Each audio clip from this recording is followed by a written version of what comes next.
నమస్తే, welcome to Abhinav Bharat morning edition. నేను సుమబాల. ఈరోజు తెలంగాణలో వచ్చిన రెండు పేపర్లలోని ముఖ్యమైన అంశాలు ఒకసారి మనం గమనించినట్లయితే, ఇక్కడ తెలంగాణలో ఈనాడు, నమస్తే తెలంగాణ రెండు పేపర్లలో దాదాపుగా భిన్నమైన వార్తలే ఉన్నాయి. ముందు ఈనాడుకు వచ్చినట్లయితే, భారత్ అమెరికా భాగస్వామ్యం ప్రపంచానికి భాగ్యదాయకమని, ఇక్కడ అవకాశాలు పుష్కలమని, అందుకే మా పారిశ్రామికవేత్తలు చూపు మరింతగా ఇటువైపు. ఈనాడు ప్రత్యేక ఇంటర్వ్యూలో అమెరికా రాయబారి ఎరిక్ గార్సెట్టి ఇచ్చిన ఇంటర్వ్యూను వీళ్ళు ప్రత్యేకంగా వేసుకున్నారు. ఆ తర్వాత అణువణువు జల్లెడ పట్టాల్సిందే అని, కాళేశ్వరంపై అన్ని కోణాల్లోనూ వివరాలు ఇవ్వండి, ఈ నెల 25లోగా సమగ్ర నివేదిక సమర్పించాల్సిందే అని నీటిపారుదల శాఖ కార్యదర్శి ఇంజనీర్లకు ఆదేశించినట్టుగా వచ్చింది.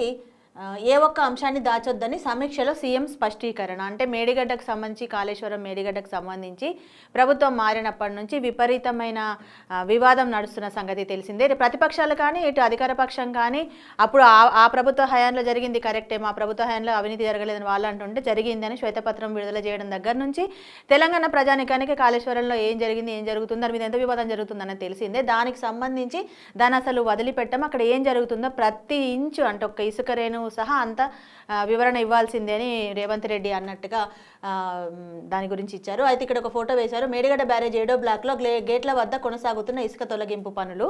అయితే దీని మీద కౌంటర్లు, అటు కేసీఆర్ కానివ్వండి, ఇటు రేవంత్ రెడ్డి కానీ విపరీతమైన కౌంటర్లు, మాటల యుద్ధాలు, బూతుల యుద్ధాలు కూడా జరిగినాయి అన్న సంగతి తెలిసిన విషయం. అయితే ఇక్కడ సంతోషకరమైన విషయం ఒకటి ఏమేశారంటే, జూన్ 2న జయ జయ హే తెలంగాణ ఆవిష్కరణ, కీరవాణి అందశ్రీని సన్మానిస్తున్న ముఖ్యమంత్రి రేవంత్ రెడ్డి. సీఎం రేవంత్ రెడ్డితో అందశ్రీ కీరవాణి భేటీ. ఇప్పుడు ఉమ్మడి ఆంధ్రప్రదేశ్ నుంచి తెలంగాణ స్వతంత్ర రాష్ట్రంగా ఏర్పడిన తర్వాత ఆంధ్రప్రదేశ్కి ఎలాగైతే అమరావతి కానివ్వండి, రాజధాని, 3 రాజధానులు ఏదైనా సరే రాజధాని లేకుండా ఎలా ఉందో, మన రాష్ట్రానికి రాష్ట్ర గీతం లేదు ఇప్పటి వరకు. ముందు అధికారంలోకి వచ్చిన తర్వాత 2014లో బీఆర్ఎస్ ప్రభుత్వం అధికారంలోకి వచ్చిన తర్వాత అందశ్రీ రాసిన జయ జయ హే తెలంగాణను రాష్ట్ర గీతంగా ప్రకటిస్తామని చేశారు. ఆయనని అంబారి మీద, ఏనుగు అంబారి మీద ఊరేగిస్తామని చెప్పడం, ఇవన్నీ జరిగినాయి. ఆ తర్వాత ఏం జరిగింది, కేసీఆర్ అందులో కొన్ని చరణాలు నేనే రాశానని క్లెయిమ్ చేసుకోవడం, అంటే రకరకాల ఇష్యూలతో అది పక్కకి జరిగిపోయింది. ఆ తర్వాత అందశ్రీ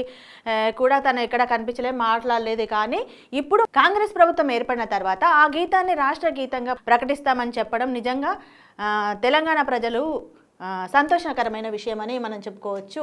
ఇది ఇక జూన్ 2 వరకు మనం వేచి చూడాల్సిందే. అయితే దానికి ఇప్పటివరకు దానికి కొంచెం వెనక బ్యాక్గ్రౌండ్ మ్యూజిక్ అదంతా ఉన్నా కూడా దానికి ఇంక కొంత మ్యూజిక్ ఏమైనా యాడ్ చేస్తారా, రెహమాన్ ఈ పక్కన కీరవాణి గారు కూడా ఉండడం వల్ల అదేమైనా యాడ్ చేస్తారా, లేకపోతే ఉన్నదే అట్లా చేస్తారా అనేది, లేకపోతే కొన్ని చరణాల్లో తేడాలు ఉన్నాయి అందులో. అప్పుడు 10 జిల్లాలే ఉండే, 10 జిల్లాలు అని రాశారు. ఇప్పుడు జిల్లాలు పెద్ద పెరిగాయి కాబట్టి అక్కడ చరణాల్లో మార్పు జరుగుతుంది. ఇట్లాంటి డిస్కషన్స్ అని నడుస్తున్నాయి. మొత్తానికైతే తెలంగాణకి సంతోషకరమైన వార్త అని చెప్పుకోవచ్చు.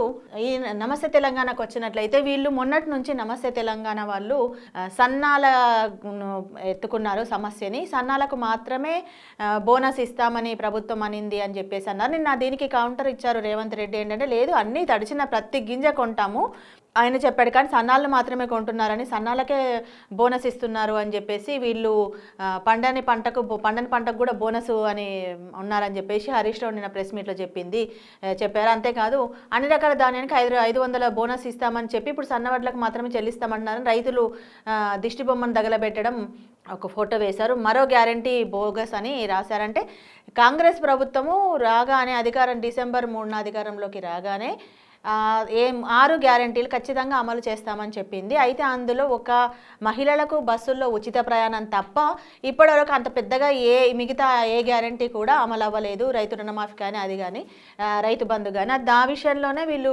ప్రతిపక్షంగా కొంచెం గట్టిగానే మాట్లాడుతున్నారు బీఆర్ఎస్ నేతలు. అందులో భాగంగానే ఇంకో గ్యారంటీ కూడా ఇది బోగస్గా మారిందని చెప్పేసి హరీష్ రావు మాట్లాడిన మాటను వీళ్ళు ఇదిగా వేశారు. ఇక దీనికే కౌంటర్గా ఇంకొక ఐటమ్ ఇందులోనే వచ్చింది. ఏంటంటే, బట్టి విక్రమార్క మాట్లాడింది సన్నవడ్లతో బోనస్ ప్రారంభం అని చెప్పేసి ఆయన చెప్పినట్టుగా చెప్పారు. ఎన్నికల ముందే చెప్పాం, ఎన్నికలకు ముందు ఏం చెప్పినామన్నది ముఖ్యం కాదు, గత ప్రభుత్వం కంటే అన్నింట్లో మెరుగ్గా ఉన్నాము, మీడియాతో డిప్యూటీ సీఎం బట్టి ఎన్నికల హామీపై జవాబు దాటవేత అనేది వీళ్ళు వేసుకొచ్చారంటే, బోనస్ అన్నిటికీ ఇస్తాం కాబట్టి సన్నబడ్లతోనే ప్రారంభిస్తామని ఆయన చెప్పినట్టు చెప్పారు. ముందు అంతకుముందు ఏం చెప్పినాం అనేది కాదు, ఇంకా బాగా చేస్తున్నామా లేదా అనేది. అంటే నిజంగా అది ప్రతిపక్షాలకు ఒక అవకాశం ఇచ్చినట్టే కదా. అంటే ముందు చెప్పింది కదా, ముందు చేసి దానికంటే ఎక్కువ చేయాలి. అంతేకాని ముందు ఏం చెప్పినామో అది కాదు అని అంటే అది ఇచ్చిన హామీల్ని ఇవ్వనట్టే, నెరవేర్చము అని చెప్పినట్టే అవుతుంది అనేది వీళ్ళ వాదన. ఇది కూడా మనం కరెక్టే అనుకోవచ్చు. బోనస్పై కాంగ్రెస్ రోజుకో మాట అనేది ఇంకోటి వేసారు. రాష్ట్రంలో కొత్తగా యూ ట్యాక్స్. ఇప్పుడు తెలంగాణలో 3 రకాల ట్యాక్స్ల గురించి చర్చ బాగా నడుస్తుంది. ఆర్ ట్యాక్స్ అని, యూ ట్యాక్స్ అని, పిఆర్ సి ట్యాక్స్, అట్లా సంథింగ్ ఏదో ట్యాక్స్లు అని చెప్పేసి బాగా ట్రెండ్గా వైరల్గా చేస్తున్నారు. దాంట్లో భాగంగా రాష్ట్రంలో కొత్తగా యూ ట్యాక్స్. ధాన్యం కొనుగోళ్లలో 950 కోట్ల కుంభకోణం. కేసీకి ఉత్తమ్ 100 కోట్ల పార్టీ ఫండ్. అఖిలపక్షం ఏర్పాటు చేస్తే నిరూపిస్తా. బీజేపీ ఎల్పీ నేత మహేశ్వర్ రెడ్డి సవాల్ అని చెప్పేసి ఇది. అంటే అప్పటి మామూలుగా కాంగ్రెస్ ప్రభుత్వం అంటేనే దాదాపుగా కుంభకోణాలని ఎక్కువగా మనకు అంతకు ముందుగానే ఉన్న అది. దాంట్లో భాగంగానే ఇప్పుడు కాంగ్రెస్ ప్రభుత్వం అధికారంలోకి వచ్చి 6 నెలలకు దగ్గర పడుతున్న క్రమంలో ఇక్కడ యూ ట్యాక్స్ అనేది ఇప్పుడు కొత్తగా కుంభకోణం అదొకటి జరుగుతుందని చెప్పేసి వీళ్ళు అంటున్నారు. అదొక ఐటెం వేశారు. ఇక సులభ్ను కూలగొట్టారు అని చెప్పేసి ఒకటి ఏంటంటే, పెద్దపల్లి జిల్లా రామగిరి మండలం నాగేపల్లిలో ఎక్స్ రోడ్ వద్ద సులభ్ను పలగొట్టారట. శిలాపలకంపై బీఆర్ఎస్ నేతల పేర్లు ఉన్నాయని చెప్పేసి పబ్లిక్ టాయిలెట్ను కూల్చేసిరని చెప్పేసి దానికి సంబంధించిన ఫోటో వేశారు. నాడు ఎరువుల కోసం నేడు విత్తనాల కోసం అని ఇంకోటి చూడండి ఇక్కడ మీకు కనిపిస్తుంది. ఎరువులు విత్తనాలు ఏదంటే 10 ఏళ్ళ అప్పుడేమో 10 ఏళ్లకు ముందు అంటే బీఆర్ఎస్ ప్రభుత్వం రాకముందు ఎరువుల కోసం రైతులు క్యూలో నిలబడేవారు, అంటే అట్లా ఉండేది. ఇప్పుడు విత్తనాల కోసం మళ్ళీ అదే సీన్ రిపీట్ అవుతుంది. అంటే బీఆర్ఎస్ ప్రభుత్వం పోయి కాంగ్రెస్ ప్రభుత్వం వచ్చిన తర్వాత అని వీళ్ళు ఒకటి వేశారు. ఇంకో ఆసక్తికరమైన విషయం, నమస్తే తెలంగాణ వచ్చింది. రాష్ట్రంలో మద్యం కొరత లేదు అనేది ఇదొక ఐటెం వీళ్ళేశారు. అంటే గత 3 రోజుల క్రితం మన ఒక ఐటెం ఏమొచ్చిందంటే, రాష్ట్రంలో తెలంగాణలో కూడా ఏపీ లాంటి బ్రాండ్లను తీసుకురాబోతున్నారు. ఏపీలాగే ఇక్కడ కూడా మద్యంలో కొత్త బ్రాండ్లు రానున్నాయి. అంటే అక్కడ మనకు షర్మిల అన్నట్టుగా బూమ్ మద్యం, ఇట్లా రకరకాల పిచ్చి మద్యం బాటిల్ బ్రాండ్స్ ఉన్నాయి కదా, అట్లాంటి మద్యం బ్రాండ్స్ తెలంగాణ రాబోతున్నాయని ఒక ఐటము నమస్తే తెలంగాణ పత్రిక వేసింది. దాని మీద ఎక్సైజ్ మంత్రి జూపల్లి కృష్ణారావు దానికి కౌంటర్ ఇస్తూ, మేము మాకు లేని ఆలోచన మీరు కలగజేస్తున్నారు, మేము నమస్తే తెలంగాణ మీద 100 కోట్ల పరువు నష్టం దావా వేస్తామని హెచ్చరించారు. అట్లాంటిది ఏం లేదు, కాకపోతే ఎలక్షన్ కూడా అమల్లో ఉంది కాబట్టి ఇంకా బీర్ల కొరత ఉంది, దానికి ఇంకా దాని డిమాండ్ని బట్టి ఇంకెక్కువ చేస్తామన్నా కూడా ఒప్పుకోలేదు ఈసీ. అట్లా దానివల్ల ఆగిపోయింది తప్పితే కొత్త బ్రాండ్ రావడానికి కాదు, మేము అట్లాంటి ఆలోచనే లేదని చెప్పేసి, ఏ బ్రాండ్ కావాలో ఏది కావాలో ప్రజలు కోరుకునే హక్కు ఉందని చెప్పేసి ఆయన వివరణ ఇచ్చినట్టుగా ఒకటి ఐటెం వేశారు.